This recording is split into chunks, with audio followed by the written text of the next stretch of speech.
Tesla cyber ট্রাকের আধুনিক wait mode বা পানিতে চলার বিশেষ প্রযুক্তি পরীক্ষা করতে গিয়ে এবার জেলে যেতে হলো এক চালককে। গাড়িটি গভীর পানিতেও চলতে সক্ষম। কোম্পানির এমন দাবিকে সত্যি প্রমাণ করতে সোজা একটি লেকের ভেতরে গাড়ি চালিয়ে দেন তিনি। কিন্তু সেই রোমাঞ্চকর চেষ্টাই শেষ পর্যন্ত রূপ নিল বড় ধরনের বিপত্তিতে। চালকের এই হঠকারী কাণ্ডে ঠিক কি ঘটেছিল এবং কেন পুলিশ তাকে গ্রেপ্তার করল, বিস্তারিত থাকছে নিশাদ আফরোজের রিপোর্টে।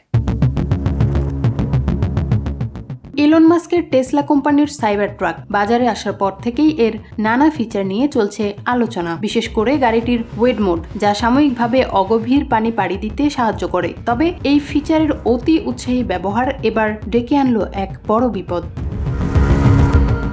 এক সাইবার ট্রাক চালক গাড়িটির পানিরোধক ক্ষমতা পরীক্ষা করতে সোজা নেমে পড়েন একটি গভীর লেকের ভেতরে। কিন্তু অগভীর পানির জন্য তৈরি এই ফিচারটি গভীর লেকের পানির চাপ নিতে পারেনি। ফলে মুহূর্তের মধ্যেই লাখ ডলারের বিলাসবহুল গাড়িটি লেকের পানিতে নিয়ন্ত্রণ হারিয়ে বিপদে পড়ে।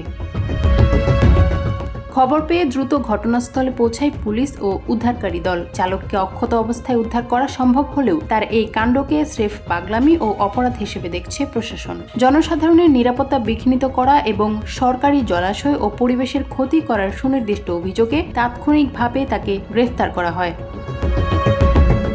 টেসলার ওয়েট মোড মানে এই নয় যে আপনি এটিকে আস্ত একটা নৌকা বানিয়ে গভীর লেকে নামিয়ে দেবেন। চালকের এই খামখেয়ালি আচরণ শুধু তার নিজের জীবনকেই ঝুঁকিতে ফেলেনি, বরং পুরো এলাকার পরিবেশের জন্য বড় বিপদ ডেকে এনেছিল।